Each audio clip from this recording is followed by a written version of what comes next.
नमस्कार। आमी गोविंद देव गोस्वामी देवबाणी एस्ट्रोलॉजीते सबाइके स्वागत जानाई। आलोचना मकर राशिर जातक जातिकादेर जुलाई मास केमन जाबे सेई सम्बन्धित खूब संक्षिप्त आलोचना एवं प्रयोजनीय विषय जेगुलो मानव जीवने प्रयोजन हय सेई विषयेर उपर आमी आलोकपात करब। शरीर स्वास्थ्य केमन थाकबे, मानसिकता केमन जाबे, सঞ্চয় केमन थाकबे, प्रेम शिक्षा सन्तान पठन पाठन दाम्पत्य विवाह व्यवसा कर्मक्षेत्रे उत्थान पतन कर्मप्राप्ति एवं उपार्जन मूलत এই বিষয়গুলোর উপর আমি আলোচনাটা করতে চাইছি। কারণ মকর রাশির জাতকগণ দীর্ঘদিন ধরে তারা সাড়ে সাতিতে ছিলেন এবং এখন কিঞ্চিত রিলাই পেয়েছেন, সাড়ে সাতি থেকে বেরিয়েছেন। সুতরাং আপনাদের এই সময়কালটার উপর বিরাট একটা প্রত্যাশা আছে। তো এই জুলাই মাস মকর রাশির জাতকদের কেমন যাবে সেই বিষয়েই আলোচনা। যাই হোক, এখানে কি চন্দ্রের অবস্থান বা লগ্ন ধরে নিয়েই আলোচনা শুরু করছি। 1 নম্বর ঘর থেকে আমরা জাতকের মন মানসিকতা শরীর স্বাস্থ্য আলোচনা করে থাকি। শনি হচ্ছেন এই রাশির অধিপতি, তিনি তৃতীয় শনি খুব ভালো ফল দেন এবং তিনি তৃতীয় বসে গেছেন এবং ষষ্ঠে বৃহস্পতি বসে আছেন। ষষ্ঠাধিপতি বুধ তিনি সপ্তমে বসে সরাসরি তিনি দৃষ্টি রাখছেন রাশি বা লগ্নের উপর এবং রবিও বসে আছেন, মানে 16ই জুলাই থেকে রবিও চলে আসছেন। যাই হোক, পরবর্তীতে যাব। তো দেখা যাচ্ছে শরীর স্বাস্থ্য খুব একটা খারাপ যাবে না, আপনাদের শরীর স্বাস্থ্য যথেষ্ট ভালো যাবে। হ্যাঁ, মন মানসিকতাও ভালো থাকার কথা এই সময়।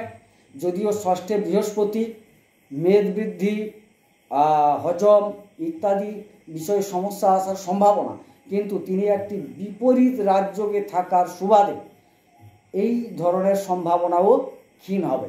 যাই হোক, শরীর স্বাস্থ্য মন মানসিকতা ইত্যাদি মকর রাশির জাতকদের অবশ্যই ভালো থাকছে।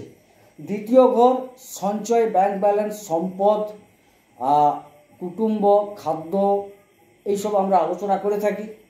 এই জায়গার অধিপতি হচ্ছেন শনি। শনি তৃতীয় চলে গেছেন। তৃতীয় বারবার বলেছি শনি কিন্তু খুব ভালো ফল দেন। সেই ক্ষেত্রে অবশ্যই রাহু এসে অবস্থান করে বসে গেছেন।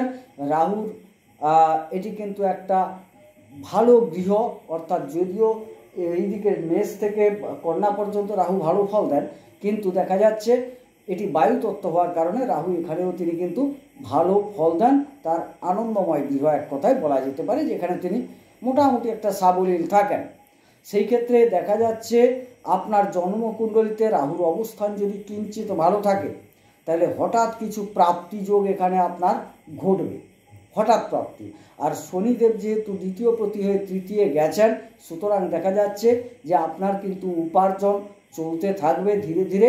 তবে মাঝে মধ্যে দেখা যাচ্ছে যে এই সঞ্চয়টা আপনার হঠাৎ করে বৃদ্ধি পাওয়ার যোগ দেখা যাচ্ছে। আবার আপনার জন্মকুণ্ডলিতে যদি দেখা যায় রাহু খুব খারাপ অবস্থানে আছেন, তাইলে কিন্তু আবার এই সঞ্চয় হঠাৎ করে বেরিয়ে যেতে পারে।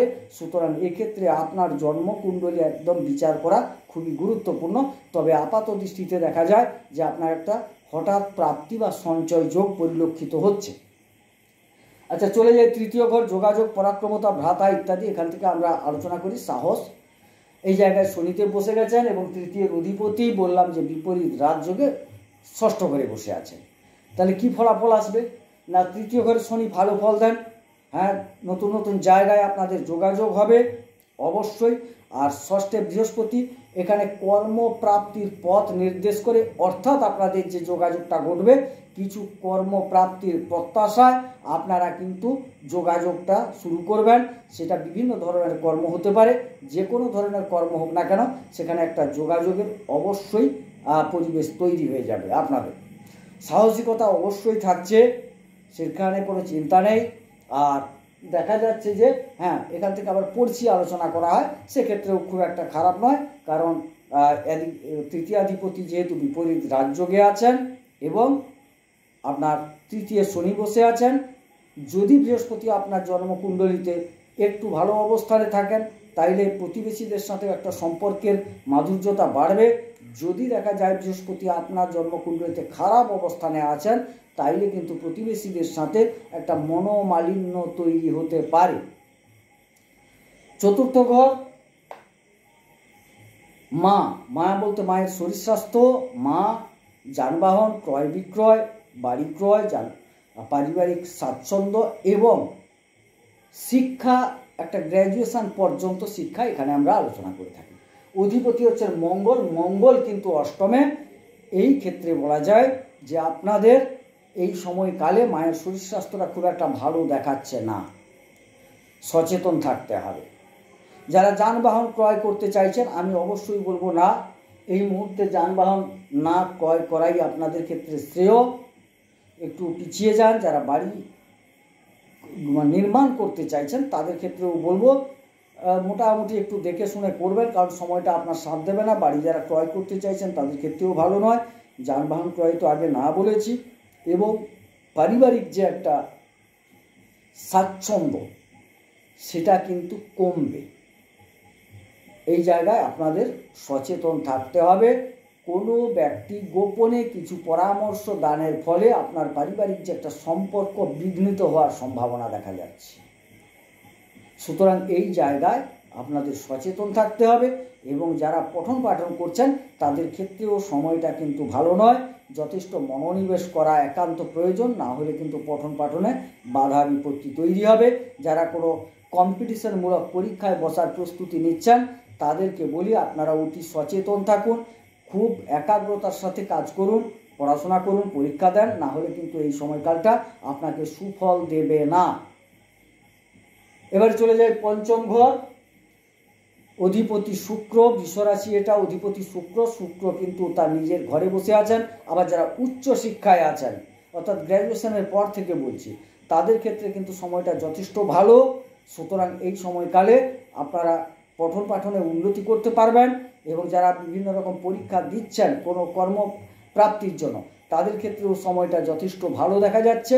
প্রেমের ক্ষেত্রে একদম শুভ সময়। প্রেমের কারক গ্রহ হচ্ছেন আপনার শুক্র, তিনি স্বগৃহে বসে থাকার সুবাদে মকর রাশি বা মকর লগ্নের যারা জাতক জাতিকা আছেন, অবশ্যই তাদের ক্ষেত্রে প্রেমের সময়টা অতি শুভ বলে দেখা যাচ্ছে।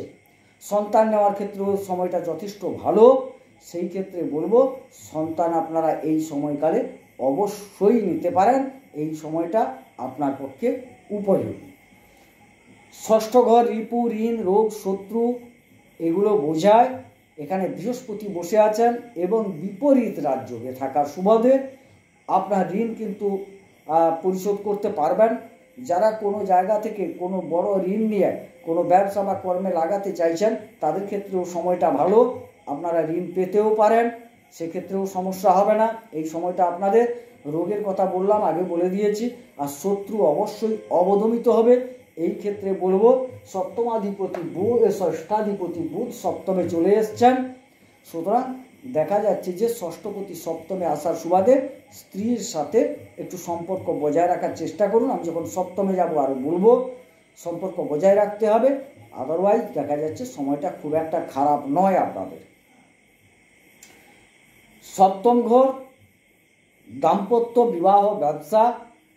16ই জুলাই রবি চলে আসছেন। এখানে একটা বুধাদিত্য যোগ তৈরি হয়ে যাচ্ছে। এই 16ই জুলাইয়ের পূর্বে আপনার দাম্পত্যে কিঞ্চিত সমস্যা পরিলক্ষিত হয়, সেক্ষেত্রে আপনাকে সাবধানতা অবলম্বন করতে হবে। আবার 16 তারিখ থেকে দেখা যাচ্ছে এখানে বুধাদিত্য যোগ তৈরি হয়, আবার কিন্তু আপনার দাম্পত্য মধুময় হয়ে ওঠার সম্ভাবনা প্রবল দেখতে পাচ্ছি আমি। আচ্ছা, এবারে ব্যবসায়ীদের ক্ষেত্রে কিন্তু 16ই জুলাই থেকে সময়টা যথেষ্ট ভালো সময়। এবং যারা তরল জাতীয় ব্যবসা করছেন তাদের ক্ষেত্রে সময় ভালো। যারা ছোট ছোট জিনিসের ব্যবসা করছেন তাদের ক্ষেত্রে সময় ভালো। আর অগ্নি সংযুক্ত ব্যবসা যারা করছেন তাদের ক্ষেত্রেও সময়টা ভালো দেখাচ্ছে। ব্যবসায়ীরা মোটামুটি একটা সুফল পেতে চলেছেন। তবে দাম্পত্যের ক্ষেত্রে আপনাদের বলি যে আপনাদের একটু বাক্যটাকে সংযত রাখার চেষ্টা করবেন, তাতে কিন্তু আপনাদের ভালো হবে। ব্যবসা ক্ষেত্রেও কিন্তু আপনাকে বাক্য সংযত রাখতে হবে, বুদ্ধি দিয়ে ব্যবসাটা করতে হবে, তবে গিয়ে কিন্তু আপনি ভালো ফল পাবেন, অন্যথায় কিন্তু ততটা শুভ ফল পাবেন না। অষ্টমে কিন্তু মঙ্গল আর কেতু একসাথে বসে গেছেন। এই জায়গা খুবই সাবধান, মারক, ধ্বংস, ক্ষয়ক্ষতি, অপযশ, অপবাদ, গুপ্ত প্রাপ্তি ইত্যাদি বোঝায়। এই জায়গায় বলি, দেখুন অষ্টমে মঙ্গল খুব একটা ভালো ফল দেবেন না, খুব একটা না, ভালো ফল দেবেন না। এই ক্ষেত্রে বলছি রক্তপাত জাতীয় জায়গা, কোনো ঝামেলা, আইনি ঝামেলা, এই জায়গা থেকে খুব সাবধান থাকার দরকার আছে। এবং কেতু সঙ্গে বসার সুবাদে এই জায়গাটিকে আরও খারাপে পরিণত করেছে। এখানে দেখা যাচ্ছে কিছু গুপ্ত শত্রু আপনার থাকতে পারে, কিছু দংশনজনিত কারণে আপনারা ভুগতে পারেন। সেই ক্ষেত্রে আপনাদের যথেষ্ট সাবধানতা অবলম্বন করতে হবে। এবার চলে যাই নবম ঘর। নবম ঘর ভাগ্যস্থ, ভাগ্যাধিপতি কিন্তু আপনার রবি যেহেতু ভাগ্যাধিপতি বুধ কিন্তু আপনার সপ্তমে বসে থাকার সুবাদে মোটামুটি ব্যবসা একটা মধ্যম প্রকৃতির, আগে বলে নিয়েছি, দাম্পত্যও একটা মধ্যম প্রকৃতির যাবে। আপনাকে সংযত থাকতে হবে, আগেই বলা আছে। ভাগ্যের সহযোগিতা পাবেন অবশ্যই। আর এখান থেকে আমরা পিতা বিবেচনা করি, মোটামুটি পিতার শরীর স্বাস্থ্য 16 তারিখ থেকে খুব একটা খারাপ যাবে না, তার আগেও খারাপ যাওয়ার সম্ভাবনা খুবই কম, মোটামুটি ভালোই দেখাচ্ছে। দশম স্থল কর্মস্থল, অধিপতি শুক্র পঞ্চমে। কর্মে যারা আছেন অবশ্যই সফলতা প্রাপ্তি যোগ, আর কর্ম যারা পেতে চাইছেন অবশ্যই চেষ্টা করুন, সময়টা কিন্তু আপনাদের খারাপ নয়, যথেষ্ট ভালো কর্মপ্রাপ্তি যোগ দেখা যাচ্ছে। অতএব কর্ম আপনারা পেতে পারেন এই সময়কালে, সুতরাং আপনাদের একটু চেষ্টা চরিত্র চালিয়ে যেতে হবে কর্মপ্রাপ্তির জন্য। অতএব সময়কালটা অনেকটা আপনাকে পথ দেখাবে। এবং কর্মে উপার্জন, কর্মে শ্রীবৃদ্ধি এগুলোও পরিলক্ষিত হচ্ছে, এবং কর্মে একটা স্টেবিলিটি পাওয়ার সম্ভাবনা, আর যারা কর্মে আছেন একটা সফলতা, সেই জায়গাটাও আপনাদের পরিলক্ষিত হচ্ছে।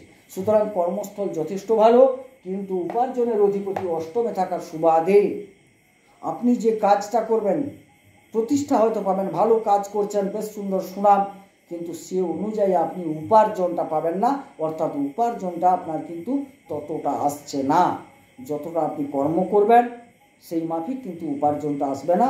সুতরাং এই জায়গায় মঙ্গল আর কেতু, যে মঙ্গল তার অধিপতি, কেতুকে সঙ্গে নিয়ে অষ্টমে বসার সুবাদে উপার্জন কিছুটা হানি হওয়ার যোগ দেখা যাচ্ছে আপনাদের। এবারে চলে যাই একাদশ গেল, দ্বাদশ ব্যয়স্থল। ব্যয়ের অধিপতি বৃহস্পতি, তিনি তৃতীয়ের অধিপতি হয়ে ষষ্ঠে যাওয়ার সুবাদে বিপরীত রাজযোগ হয়েছে। তবে হ্যাঁ, কিছু ছোটোখাটো ভ্রমণ আর দেবদ্বিজে খরচ এগুলো হওয়ার সম্ভাবনা, এর চেয়ে বেশি কিছু নেই, দেখা যাচ্ছে না। এটা যদি বৃহস্পতি বিপরীত রাজযোগে না থাকতেন হয়তো আপনাদের হাসপাতালে যেতে হতো, রোগের জন্য খরচ করতে হতো, এটা কিন্তু ঠিক কথা।